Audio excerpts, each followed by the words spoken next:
Awesome. Okay, well, welcome everybody to today's Clarity Coaching Call, the first one of this new coaching call format. I just want to start by setting my intentions, I guess. The purpose of this call is just to create that beautiful community space for women to come together in our business, to learn and grow and share together, and to feel like we're moving forward. And I really am passionate about helping women become more aligned in all areas of their life, not just within our Juice Plus business. And if I can help you guys in some way on that journey, then that really does light me up. And I know that that always flows back into business as well. So we're going to cover lots of different kinds of topics. And I think every week could be quite different. I've already got some incredible guests lined up who are excited to partake as well. My passion currently is I'm someone who really understands the why. I definitely would not think of myself as a scientist. I wouldn't say that my mind is that way wired, but I really love to understand the science of things, hence why I'm passionate about health. And I love all the research around that. And one of the things that I've become very, very passionate about is understanding the differences between men and women. And the more I come to understand that, the more ease I feel within my relationship or relationships, the greater ease I feel in business. The more connected I am to myself, the more understanding I have about myself and why and how I do things and why I show up in certain ways. It facilitates me in showing up more resourcefully in all the areas of my life.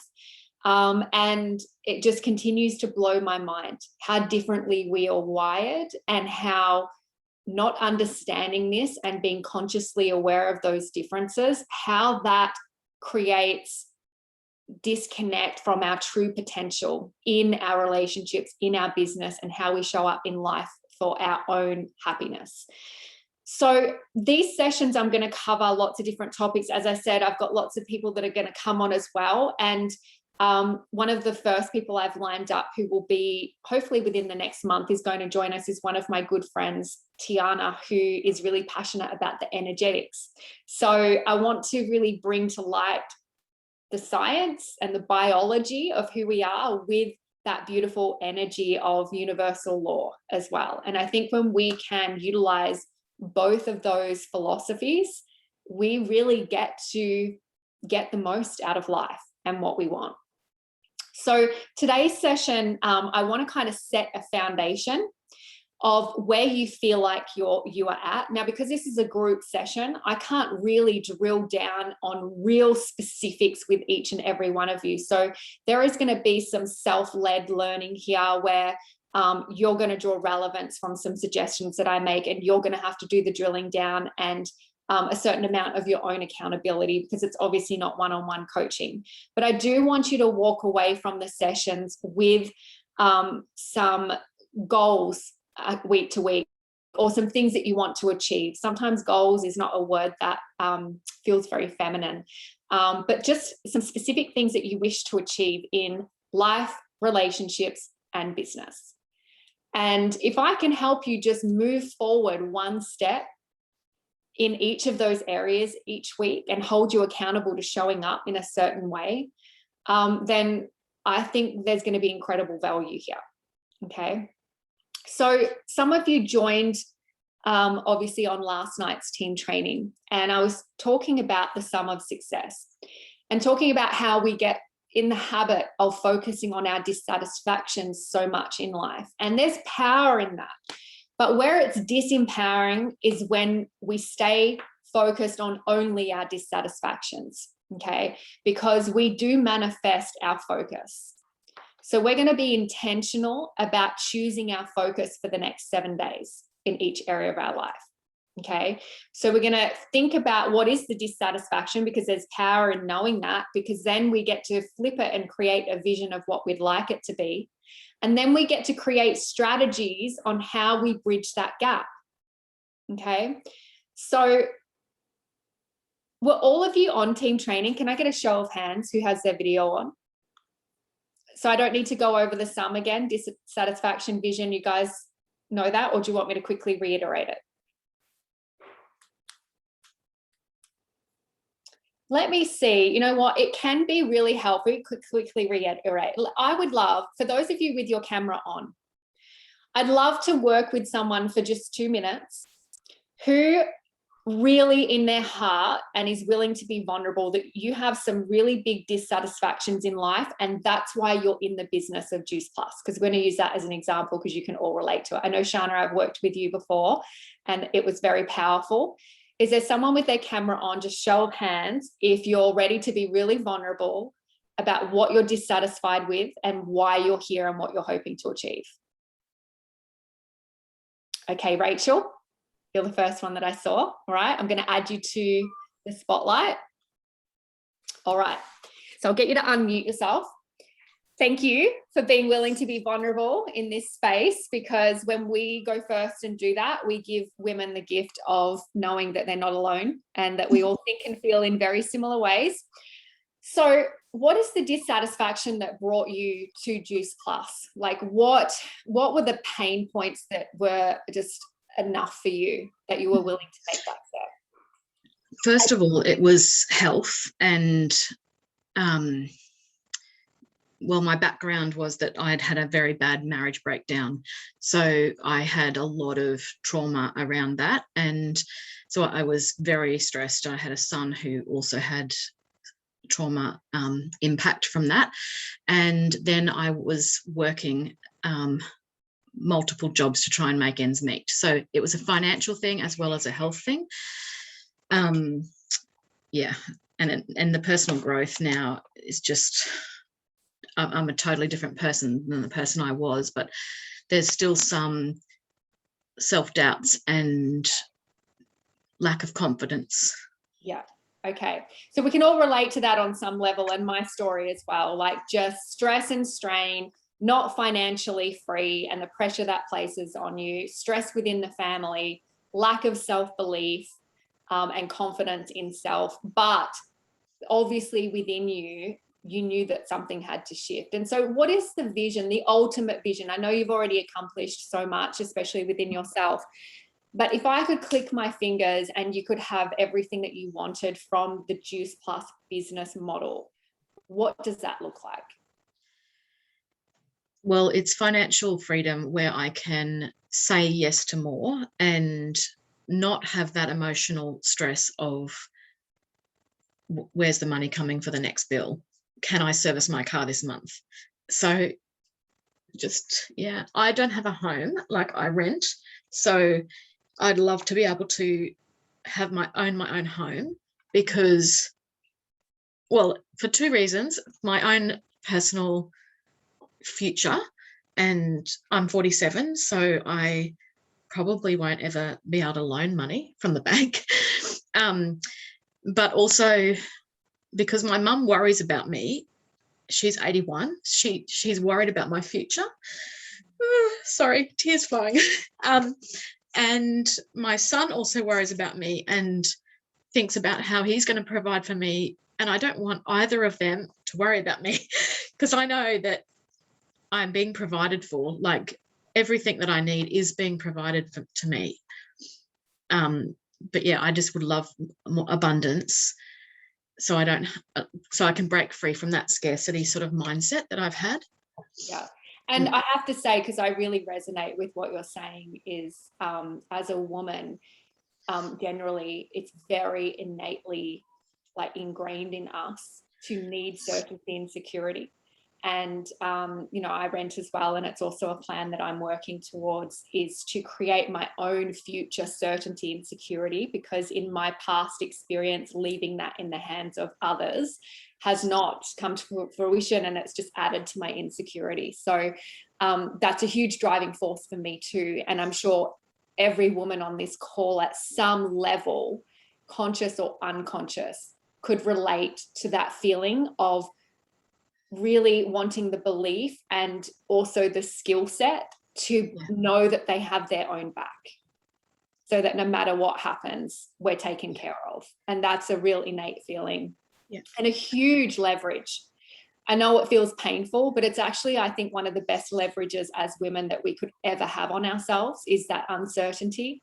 And I know that it causes a lot of anxious behavior and thoughts at times.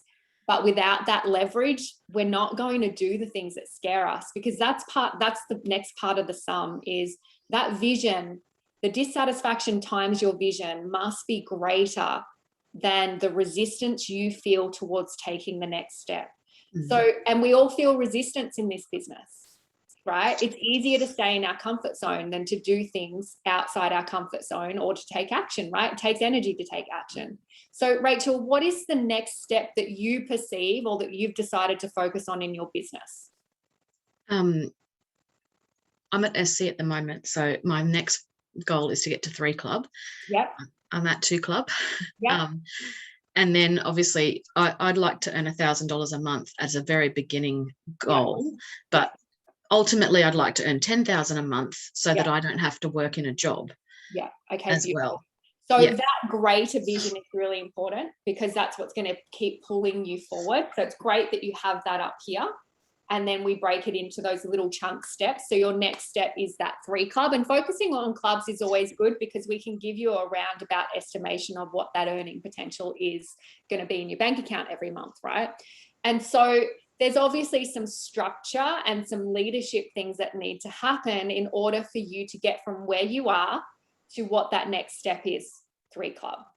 And so for you, what is the resistance that you personally feel towards taking that action? Like, what is your flavor of resistance and procrastination? Like, for me, reach out's what we're always hard. For me, the resistance is around energy. So I know what I need to do. I'm not consistent with it because I feel tired, or I don't feel like I'm in an energetic space where I want to transmit that, because a lot of the time I feel like I'm just surviving, and I want to show up authentically. So when I don't feel like energy's flowing, I tend to step back and just wait until that time when I feel like, yes, now's the time for me to shine. This is another interesting thing, and I will circle back to this on another day, because one of the things that contributes to this, not only are we super women today juggling many things, but also our cycle. If you map your cycle, you will have a consistent high energy and then it will plummet. And you actually, when you realize you live in, as a woman, in flow, you will stop judging yourself for the highs where you're a rock star and the lows where you wish you could hide under the doona all day long. Because for so many years I was like, what is wrong with me? Why can I not be consistent? And when you realize that it's in alignment with your cycle and it's a natural response to the hormones in your body, A, you stop judging yourself, B, you start planning for it. So like Kimberly and I, we will plan like stuff where like it's like new, exciting, like creation mode. Like we'll laugh when it's around the beginning of our cycle, because all of a sudden we are our most on fire. I can smash out a new program in 24 hours. Whereas like on the other side of my cycle, that's never going to happen. Right. So I just wait a few days and I know I'm going to kick into that inspired action. And so I show up in different ways. Like another example, you will notice on my stories, if I'm not showing my face a lot, I've probably got my cycle that week, but I'm still on there. That's the difference. It's just you're looking at food instead of my face or whatever I'm talking about. Right. So you just learn how to move with the flow. Okay. So you feel resistance because you're not always in that most energized form. But the thing is, if I could deliver to you on a plate that great vision, the $10,000 a month vision, financial freedom, you're investing in your first property, you know that your future is catered for, you're going to own your own property outright and no one has to worry about you anymore. For the next 12 months, regardless of how you felt energetically, would you show up every day to do the 5 things on your DMO list if you were guaranteed it was coming to you in 12 months' time? Yeah, definitely. There's no hesitation, right? The resistance dissipates because the vision is so clear of why you're doing it. So even if you're feeling your energy lacking, you pull inspiration and passion and energy from what you know you're creating. Yeah. Because the effort is worth the reward now. You know that digging deep. There's times where we all dig deep. There's times where we feel like crap, but our kids need us. How often do we show up for them when we don't feel energetically aligned? Energetically, we feel like we might strangle someone, but we still cook them dinner. Yeah. Right? Every day. Because our vision of why we do that, our connection to it, our purpose is so great. So yes, expect there's going to be times where you don't feel the passion and flow in this space. But if you can leverage and be honest and drill down on the dissatisfactions and the vision you want to create, all of a sudden the resistance is nowhere near as big as the passion and excitement that is pulling you forward. Mm. And this you can apply to every area of your life. So Rachel, I want you to do whatever you need to bring that vision to the forefront of your mind and to really make it feel real, like a real possibility. Because the more you can do that, then the easier it will be for you to face that resistance on the days where you're not feeling energetically aligned. Because we know that consistency is important, right? So that's the sum, okay? That's the sum of success. That's the only way that change happens in life, real change. And this business is about creating real change. You know, we want to help you create the future that you want in this space, and it is possible. And we need to remove those roadblocks of belief. Okay. And you get to lean into our stories of belief while you're doing that. And let us help you amplify those dissatisfactions. You have to be real with yourself. Your comfort zone is not comfortable. It is painful. Like Rachel, I know that you know how life is right now, and sometimes it's better the devil you know, right? Sometimes you think, well, life's not perfect, but I know it. It feels comfortable. And so it would be easy for you to go, you know what, at least I know that I can survive in this mode. It's not everything I've dreamed of, but I know I can survive in it because it's what I know. And so it's tempting to lean into that and all of the reasons why I can't have this. But you were born for this vision over here, right? And you won't truly be satisfied until you create this, because you know in your heart, and you might let all this noise get in the way some days, but your soul knows that you're capable of this. And so every day that you don't strive for this, you're going to be even more frustrated and down on yourself. And that's just going to compound over time. And that's how our self-worth goes down over time instead of up. Okay. All right. So thank you, Rachel, for sharing and being vulnerable. And I guarantee you on some level, every woman resonated with your fears and your worries and the vision of what you'd love to create.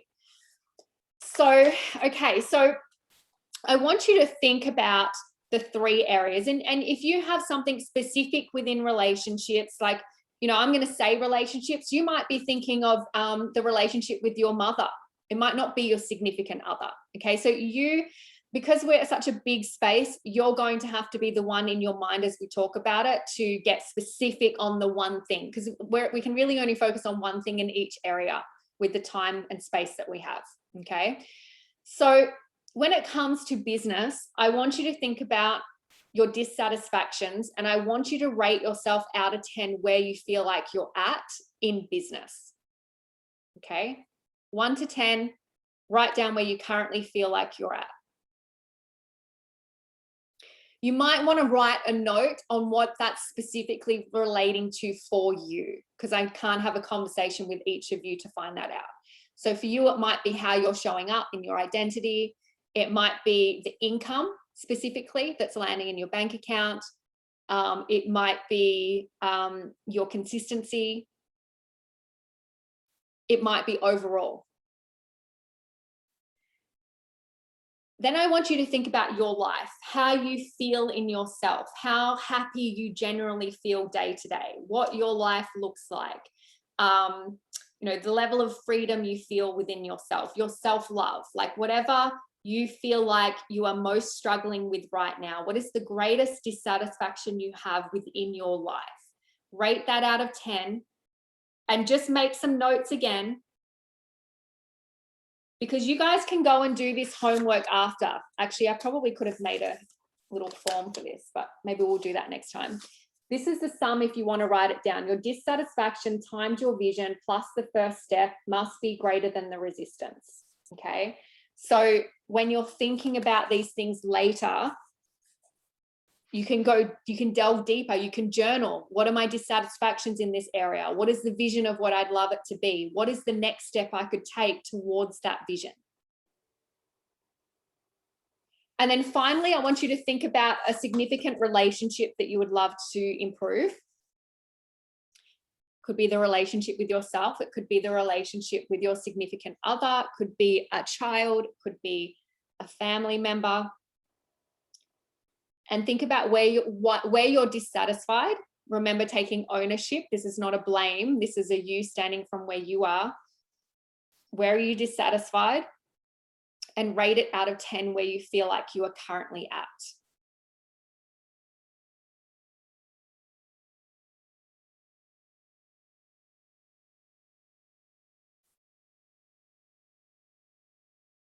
Now I want you to go through those. So it's dissatisfaction times vision plus the first step is greater than must be greater than the resistance that you feel towards taking that next step that you need to take.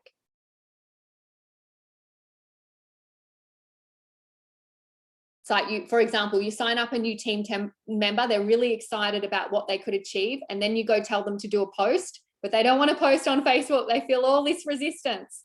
Is their vision big enough for them to push through that resistance and do it because they see that it's worth it? Okay. All right. So now I want you to go through those 3 areas, and I want you to pop next to it. What would you like it to be? Out of 10. And that's the vision. Out of 10, how do you want to feel in business? Out of 10, how do you want to feel in life? And whatever specific you wrote down. Out of 10, how do you want to feel in your relationship?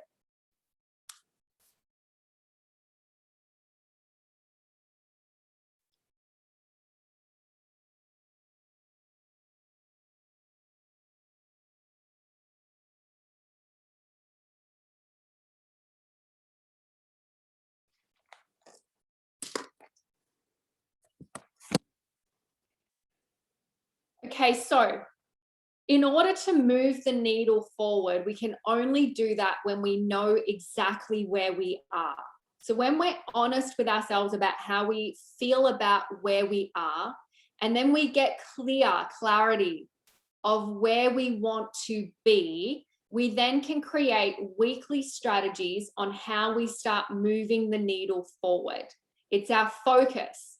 Remember last night I said, we get into these habits of going to bed every night thinking about what we were dissatisfied, thinking about stressing on paying the bills, thinking about how our husband pissed us off that day and didn't help with the dishes and sat on the couch while you cooked dinner, even though you'd been working all day. Like we get so frustrated and so focused on the things that make us unhappy. And then we're now in that spiral. So we wake up focused on our dissatisfactions. We're still grumpy with our husband. We didn't connect intimately overnight, so the gap is even now bigger. We're frustrated with our children because their rooms are a mess, and it doesn't matter how many times we say hang up the towel, they don't hang up the towel, and we're focused how the towel is still on the ground. How can the towel still be on the ground? Every day I say the same thing, right? We all have all of these dissatisfactions that we can relate with. But the more that's what we focus on, it's the more we create. So when you know, if I can just give you 3 things to focus on for the next week, I know that when you come back next week, you're going to feel at least somewhat more satisfied and whole in these 3 areas. Okay, so that's what we're going to focus on this week.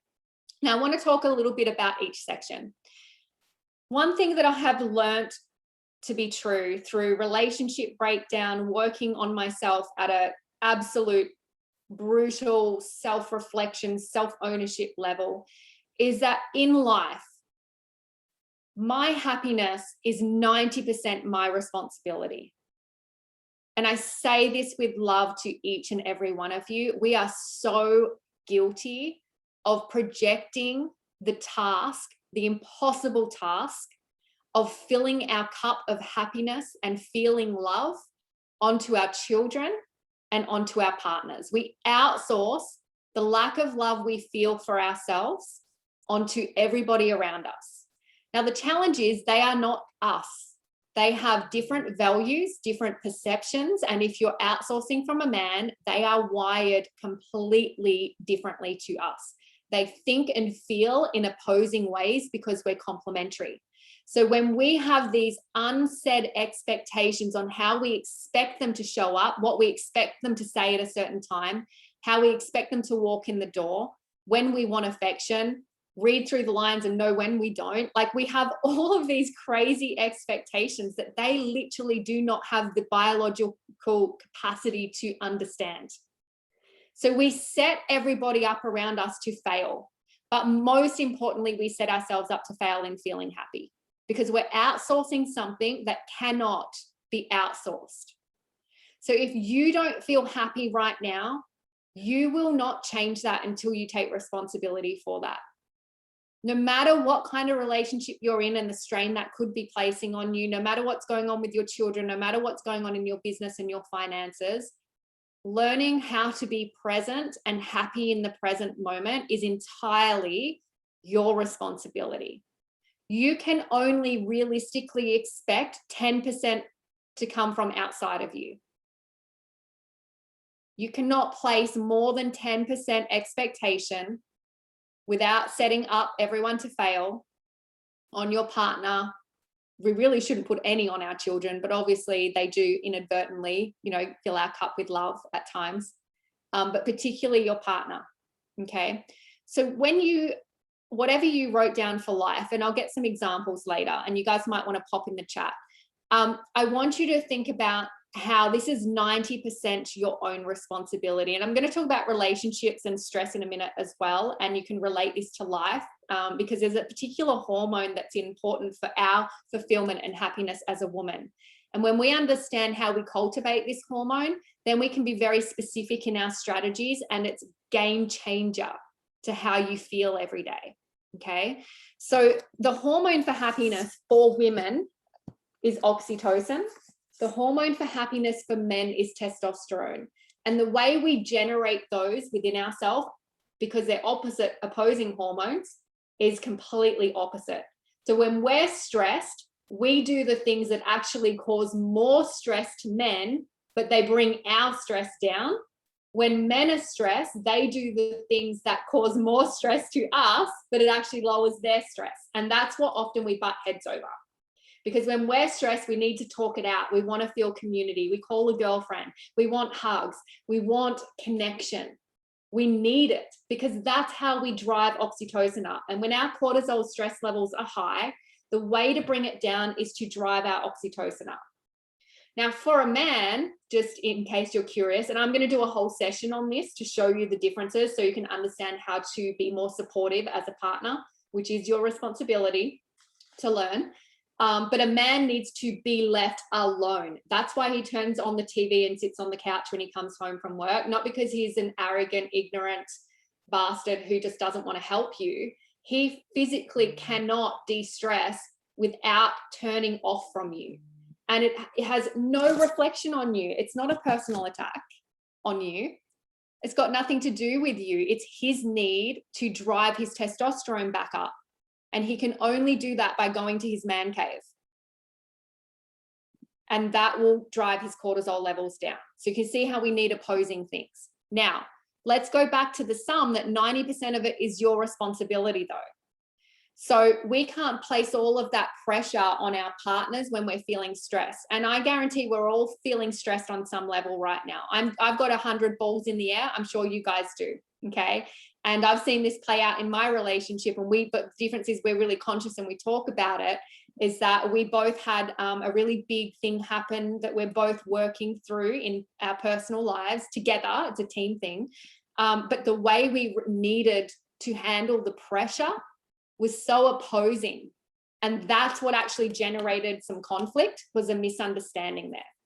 And so when we actually sat down and understood how we needed to show up for each other and how we needed to give space in areas, we were able to resolve it really quickly. Okay. But what I realized was I was placing the expectation on him, but really 90% of that responsibility was for me because he was also stressed. So rather than relying on talking it out with him all day long, I could have called a girlfriend. I could have gone to get a massage. I could have gone and bought myself flowers. I could have gone to the gym. There's a million ways I could have balanced myself without needing him to be the person when it wasn't his responsibility. Okay. So why are we so stressed? I will delve into this in another session deeper, but I just want to give you some clarity around this. As women, we have unrealistic expectations placed on us every day.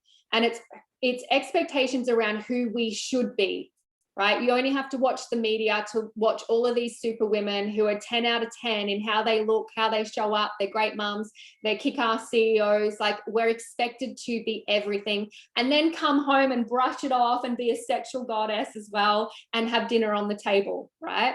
We actually have twice as much of the burden on us than what our mothers did today, because women are now in the workforce, and it's changed the dynamic of our relationships, and it's changed our hormone levels, because when we're in the workforce, task-orientated activities produce testosterone. So it's contradictory to our femininity. And so we come home in a masculine state instead of a feminine state, and that destroys the polarity within our relationship, which causes a whole unfolding effect in our lives, which is another rabbit hole that we'll go into deeper at another time. Just understand that nothing in life exists with plus, plus, plus and no minus, or minus, minus, minus and no plus. I love that I'm an independent woman and I'm financially independent, but I'm conscious that there is as many pluses and minuses to that. And so with my consciousness, I know how to show up in my relationship to ensure that the masculine energy that sometimes is produced in business, that I don't allow that to come into my relationship, or I don't allow my success to dominate the polarity that I have over here. Okay. So we have all these, and we also have expectations on who our men should be, because now there's an expectation that they help around the house, but they still be a Viking that can fix everything. And they should also walk in the door with roses and be Mr. Prince Charming, right? So there's equal expectation on them. And expectations will always cause disappointment. Always, always, always. We cause our own suffering by expecting things that are unrealistic and not achievable. Okay, we cannot be all things at all times. The other expectations we have, they don't exist. The other expectations that we have are the unspoken ones. And this happened again in my relationship on the weekend, and it caused, conflict. It was just a misunderstanding, and we resolved them pretty quickly. But I had a perception of what was going to happen, but I didn't voice it. And because he's a man, he had an entirely different perception of what was going to play out. And so I was annoyed because the dream that I had elaborated in my head didn't play out the way that in his head was logical. Because remember, we dream on feeling, they live in reality. So sometimes our expectations are like, oh, this would feel good, whereas a man is thinking very logically of what's actually like going to play out logically, makes sense to the family dynamic, right? So your unsaid or unspoken expectations, if you're self-aware, and you might want to make a note if you feel like this is you, could actually be the cause of much of the drama in your relationship. The other challenge for stress for women, and I'm talking a lot about stress because I believe this is how you're going to get more love and happiness in all the three areas that we're talking about. Okay, so women produce half the serotonin as men. How unfair is that? That's your like happiness, feel good drug in the brain.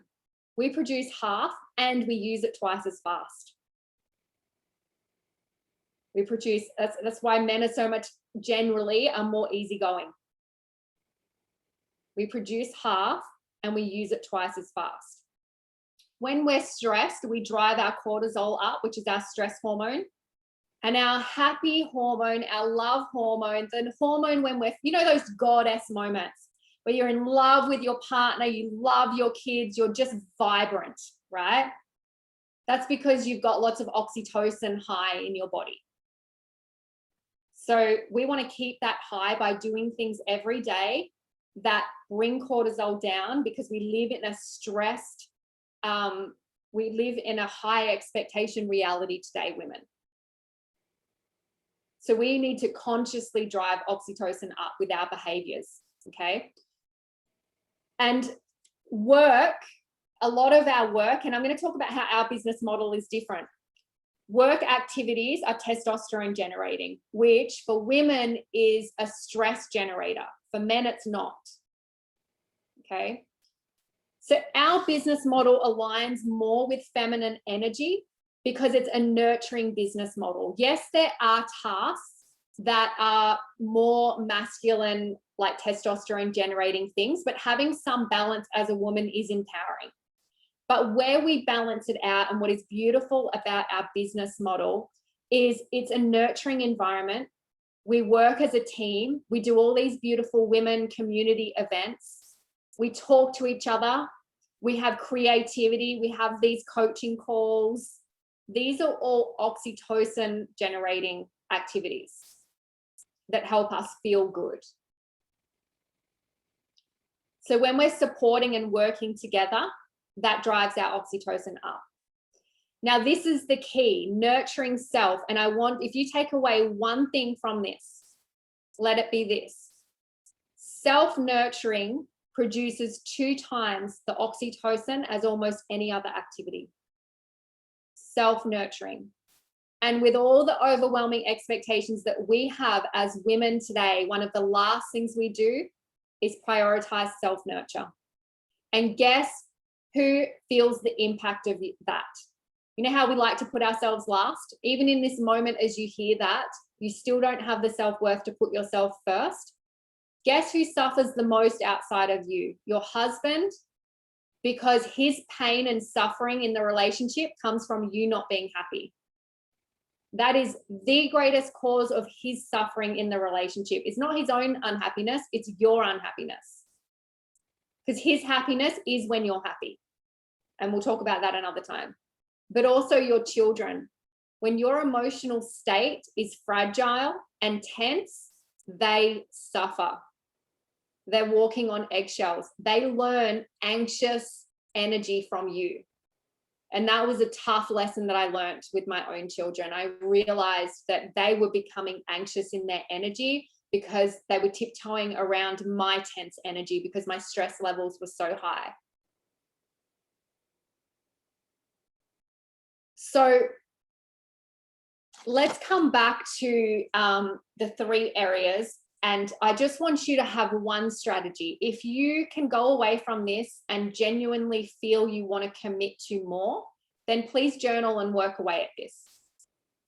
But I want you to commit to one strategy, one focus in each area that is going to cause you to feel more successful by next Wednesday. Because when we feel that we're moving forward, when we feel that we're succeeding, we're inspired to do more. We don't quit on ourselves. We keep going forward because we have the energy of success behind us. So you need to set yourself up to win. So let me give you some examples. If you're feeling unhappy, dissatisfied, you're crabby at home, you're crabby around the kids, would be hard not to be if you're in lockdown, let's be honest, right? Some things that could drive up your oxytocin with your life quadrant, okay, would be committing to 5 minutes of gratitude every morning. I'm just going to give you some examples that drive up oxytocin. It could be high-fiving yourself in the mirror. There's actually a podcast out in School of Greatness with Mel Robbins talking about the biochemical response that happens when you high-five yourself in the mirror, because we are so programmed that a high-five with another human is such a positive thing. We can't help but feel positive when we do it to ourselves. So just high-fiving yourself in the mirror in the morning and telling yourself you're doing an amazing job. It might be buying yourself flowers and booking yourself in for a massage. It might be scheduling in a girls' day out. You just need a lunch out with the girls. I did that last week. I had so much stress in my week with what I was juggling. I went out with a girlfriend and life just felt balanced and normal again. We just laughed the whole time, and it was exactly what I needed, was some lightheartedness. It could be a hobby that lights you up, that you just keep pushing aside. It could be giving back. Giving back is a really big oxytocin producer. Another reason why this business is so great, because it's about impact and giving back. But if you're not focused on that being the thing, then it's not going to drive your oxytocin up. So I want you to write down one strategy that you're going to commit to between now and next week, whether it's a daily or one big thing. It's up to you. Now, with your relationship, who wants to share? Does anyone want to share their relationship, where they're at out of 10? Let me just put you on gallery so I can see. Anyone game? We don't need specifics. No one's game. All right. We're going to get into some juicy relationship stuff in the future. So hopefully you guys will start to feel more safe in this space to be vulnerable. Let's say a lot. Okay, so low score. All right. Well, let me just, I'll try and think of an example for myself then.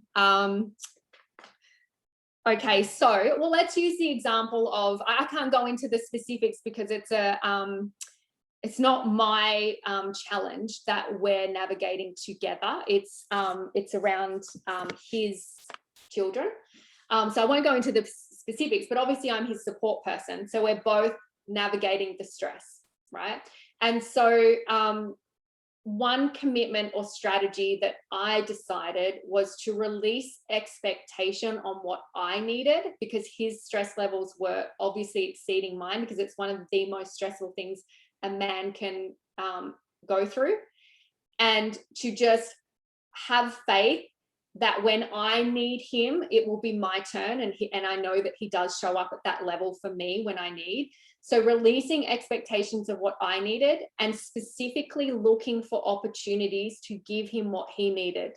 So for example, I facilitated looking after the kids so that he could go on a motorbike ride with the boys, which is the best way to boost testosterone. And he came back a whole new person.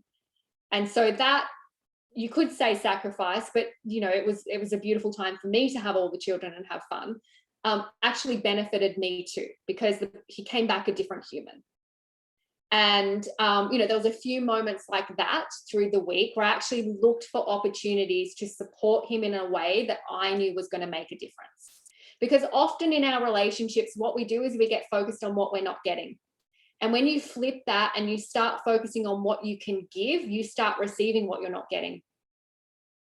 So rather than like staying anchored in F you don't show up like this for me, you don't deserve it, I'm sick of going last. Try flipping that and seeing what a difference that makes. Try giving what you feel like you're not getting. And if it doesn't work, then you look for the right opportunity where no one is emotionally charged and you're beautifully connected. Post-intimacy is always the best opportunity, because men's hearts are open in that moment, where you can express without blame, without shame, without defensiveness, without you're not doing this for me, you're failing, you're still failing, you're such a failure, which is basically the message we give men on a daily basis when we're crabby. You know, building them up and asking, making a request in love of, you know what, when you do this, rather than you're not doing this, can you do it? When you do this, it lights me up. Give him the keys to the kingdom. Next time he does something that lights you up, acknowledge him. And just whenever I do this, my partner is like, literally will say to me, I just want to be more of that man. He's like, every time you pat me on the head, I just want to do more of it. And he jokes, he's like, we're just like dogs. Like, just feed me. I won't say the other one, but you can guess. And then just tell me I'm a good boy. And he's like, that's all I need. And I'm like, really? Is there any other specifics? Because I really want to do a good job at loving you. And he's like, just do those 3 things. We're the ones that are complicated, right? We have a list of 100 things. But it's releasing the tough. We hold them to task so tough because we're so complex, but they just don't get it.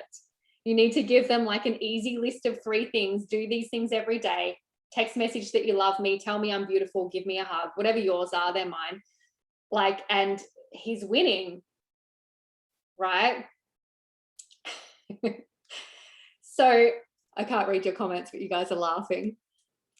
So what is one thing? If I was talking to a man, I would say, because usually men just want to win. And if they did a few simple things, they would feel like that and their happiness dramatically increases in a relationship.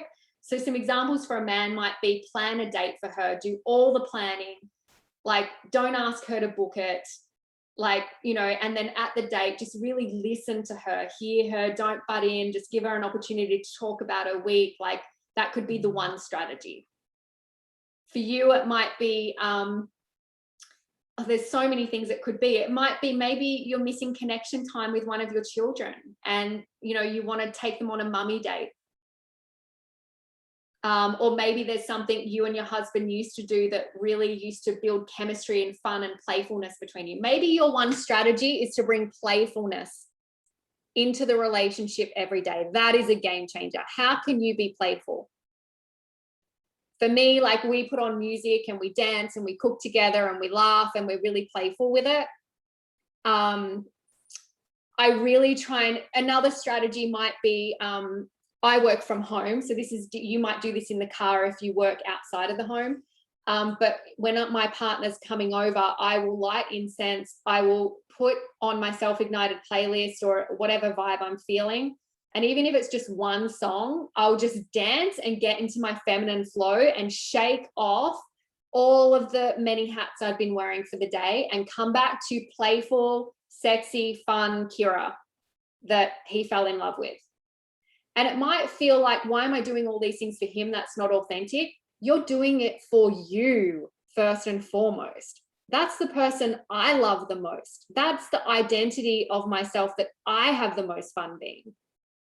And then what I receive in energy from him in return from being that human, and it's not realistic to be there all the time, and it doesn't happen every single night. But imagine if that's your focus, that as many nights out of the next 7, you make an effort to do that. And not just your husband. My kids love playful Kiki identity. When they're home, they're dancing with us. The weekends we have our 4 kids, we all dance together and be playful together. And sometimes Danny and I are dancing together. Sometimes we're dancing with one of our own children. Sometimes we're dancing with each other's children. It's so fun. It just lightens the mood. So there's some ideas from how, and okay, so we're not looking for, let's just say your relationship, you put a 5 out of 10 and you want it to be a 10 out of 10. We're not looking for 10 out of 10 by next Wednesday. We're looking to move the needle even 0.5. And maybe over the next 12 weeks, you could get it to an 8 out of 10. Maybe even higher, because you just start layering another strategy that works. Now with business, it depends specifically on what you've written. Okay, one strategy might be just to commit to your DMO, your bare minimum non-negotiable, for the next 7 days. It might be to show up on all the team trainings that you've been making excuses to avoid. It might be booking that coaching call and putting your hand up and actually using your voice and stop acting like you're not worthy of the time and attention of your leaders. It might be to be consistent on social media for the next 7 days. If anything, that's going to build your confidence to move the needle, right? If you're not used to doing that. It might be booking in, scheduling a live because you've never done one, or scheduling an event and actually taking a part of it and just really stepping outside your comfort zone. would you guys like to share some strategies that you've thought of as I'm talking in the chat, so you guys can learn from each other? Yeah, Lucy, I want to be the fun person again. That was one of the things I realized was causing so much friction in myself and in my past relationship, is when I became a mum, I didn't yet love myself when that happened. Very far from it. So that whole life change probably caused my self-worth to plummet even lower. And I just, the little freedom I had in my being and the fun that I was having, I lost even that becoming a mum. And then you layer on all the responsibilities that we've talked about, and life just became full of friction and tension because I just wasn't free in my being. And the more I've learned self-love, and one of your life strategies might be committing to some kind of self-love practice. Remember, your nurturing self drives up your self-worth and that oxytocin as well by consequence. The more I learned to love myself, the more I came back to my free state. And this is where, if yours is fun and playfulness, name that identity in you. Because I went to when I realized it, I was at a Tony Robbins event and he talked about our different identities. And I realized my most fun, free spirit before who I am now, which is another level, was probably when I was about 18, and all my friends used to call that version of me Kiki. It was a nickname that they gave me. And so my playful energy is Kiki. And so I remind myself it's time for that identity to come into the driver's seat when I'm with my kids and when I'm with my partner. And it's just self-awareness. I don't always live there, but when I start feeling heavy, I remember to kick back into Kiki mode. So give her a name. Who is and you're welcome to put it in the chat, who is your fun, free, sexy, playful version of you? And you might go away and write a note and think about this later, but give her an actual identity so that you are able to pull her forward as one of your, we have many identities within us. You've got your mother identity. You know how you show up as a mum. You've got the lioness, don't fuck with my babies. You've got the loving, nurturing mode of you. You've got your sweet, beautiful, loving self that your husband fell in love with. And then you've got your psychopath, right, with your husband. We all do, right? Which is the version he was shocked to see after he fell in love with you, but he was already in love with you. Right? Give her a name. Give the crazy bitch a name and let him have fun with it too. Because when you can laugh at yourself and those modes, you're able to change state quicker. I play with it with my kids too. So freedom and flexibility are like those I am statements that I really drilled down on when I realized I'd lost those things. All the hats. Yeah, husbands generally do a great job these days, I must say. Like they're much better fathers. They're usually way more hands-on. And if they're not, I would say in this business, I come across women that are like the martyrs and they can't leave their kids because their husbands are incapable. And often that is like a self-fulfilling, like it helps them feel more needed and they're fulfilling their own void there, because you can train a husband to do almost anything. If he sees it lights you up, he will do it, right? So the treat is that it lights you up and you get what you expect. Like, you know, if you train bad behavior where they're incapable, then if you don't, this is the thing with men, is that men need to feel needed and women need to feel like they're not alone. Men need to feel needed. If you have a dinner party, right, and you get up, women's brains are wired to help.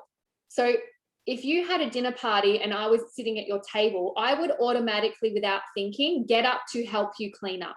That's what women do. We're wired that way for thousands of years. Men are wired to hunt.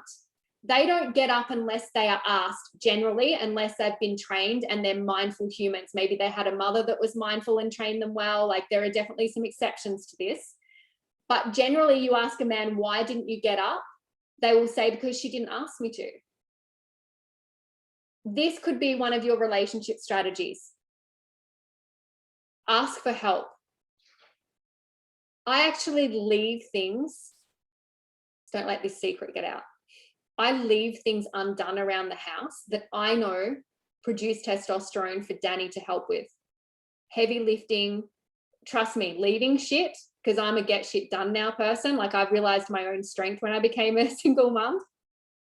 It's annoying to look at it for the day, but the sense of achievement and winning that it gives him when I'm so independent in other ways, men need to feel needed.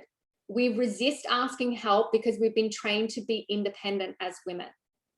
You need to make your man feel needed. So ask for help. Trust me, it sounds counterproductive because we as women think, oh my God, do not ask me to do another thing. That adds to my stress. If you put another thing on my to-do list, because we have a never-ending to-do list, that adds to our stress. Men are opposite. If their testosterone goes up because they helped you lift something heavy and now they feel like a king, his testosterone goes up and that reduces his stress. So men need to feel needed. But yes, men generally are pretty amazing these days. What I would say, let me read this properly. Our challenge is there's no break from each other and no way to go and release something to look forward to, because you guys are in lockdown, right? I find that challenging. Yeah, that's, so I would say on this, if you're in lockdown and you guys are in each other's space all the time, that is counterproductive to your chemistry and polarity, right? And you're probably merging and crossing over roles, feminine and masculine, all the time as well because of that. So I would give each other, even within the confines that you have, find a way to give each other time out. Him to go to the man cave where you're all on with the kids, even though you might want to strangle them, but then you get the same to self-nurture, run yourself a bath, get him to light the candles, and pour you the glass of wine. You know, even when Danny and I cook together, we have very masculine and feminine roles within that. So he will get me the drinks. And I know this sounds in a feminist world, you know, counterproductive, but when you understand biologically what it does to our chemistry when we do specific tasks, and if you're happy to boost your testosterone every day and you don't want to be the feminine woman, there is no judgment. Like, you make the choice. But you can't say, oh, that's not equality, and then completely disregard on a scientific, biochemically like driven level, it changes our chemistry when we choose certain behaviors. So, you know, why don't you guys could plan fun dates at home, put the kids to bed and, you know, take turns doing just stupid stuff. And, you know, like, it could turn out funny and it might not. Like, one of the things Danny and I did when we were kid free last weekend was we started with 80s music and we take turns choosing a song, and we never know what the other one's going to choose. And, you know, we just found some real gold things that we haven't heard for years and years and years. And then we dance and sing. And then we went to the 90s, and then we went to the 2000s. And we, I don't know how, by 11 o'clock, we're like, okay, we need to go to bed. But we transferred the music upstairs. And before we knew it, it was 3 a.m.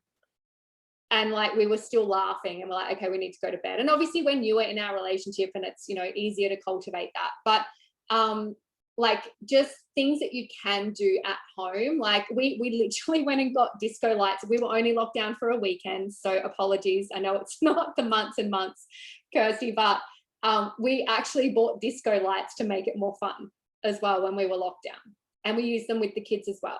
So it's just thinking outside the box on how you can do things. But maybe you have a ritual of where he does the man cave thing, but in response, he runs you a bath and has the kids in return.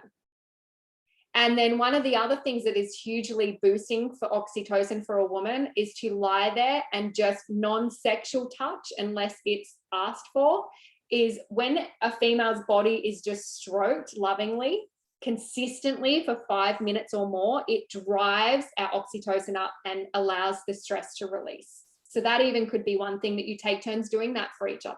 That's something that we do for each other, just to release the tension of the day.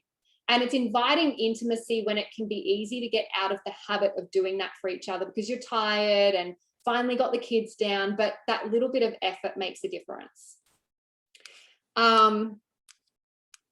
Any tips for connecting with a preteen boy? Look, I'm learning boys new.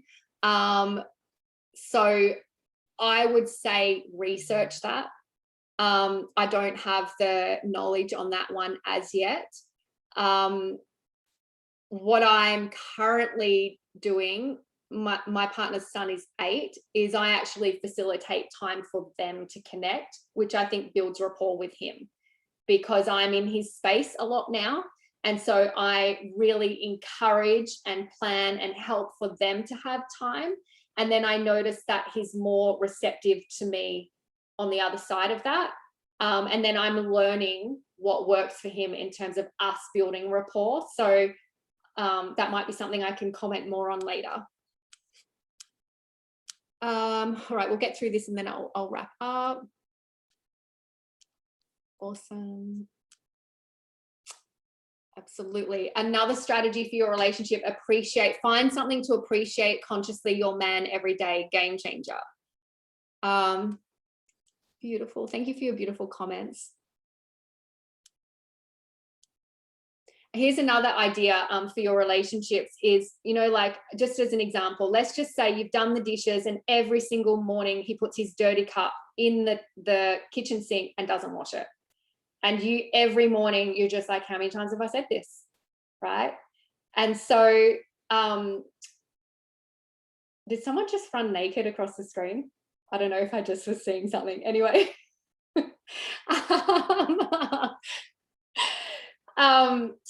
What was I saying?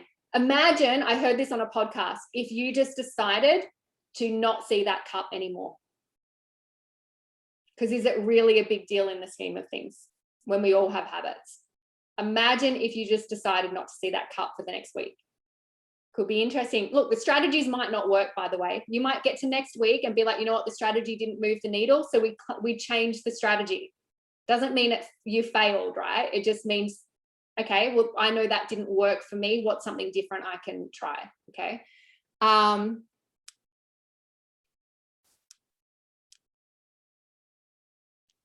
Beautiful. Okay. I just want to make sure I haven't missed any. Oh, you guys have given some good info on the boys as well. Yeah, I love that, Tay. I really try and consciously give each child their specific time and requests with everything that we're doing, and just making them feel individually seen and heard and celebrated, I think is really key. Okay, well, that was a lot of information. From here to next week, I was going to get some shares, but let's hold it for next week. I want you to, and it's up to you, it's your life.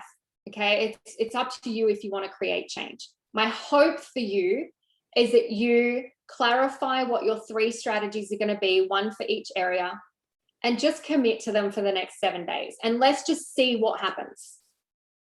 It's not going to make life dramatically change. It's not going to make life perfect. But if it just brings less stress and more fulfillment, even at a 0.5 shift in 1 week, that's a big win. Do you guys agree? Who's committed?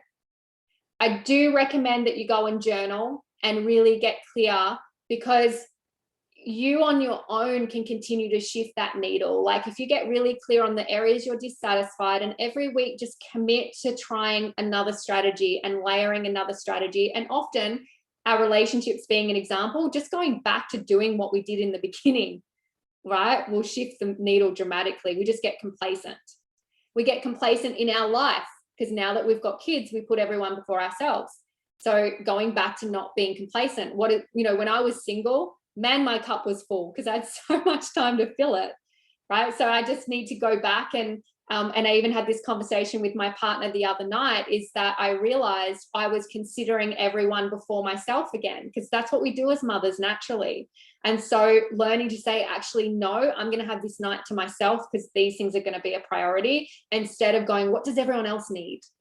Right? So remembering the things I did when I was single, keeping some of those things in my life every day.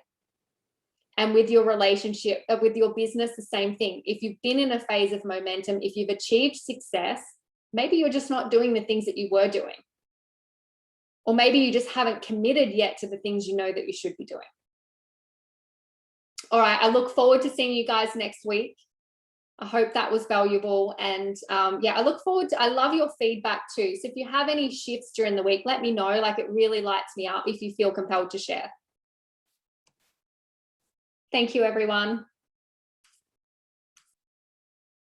Have an amazing day. Go do something for you.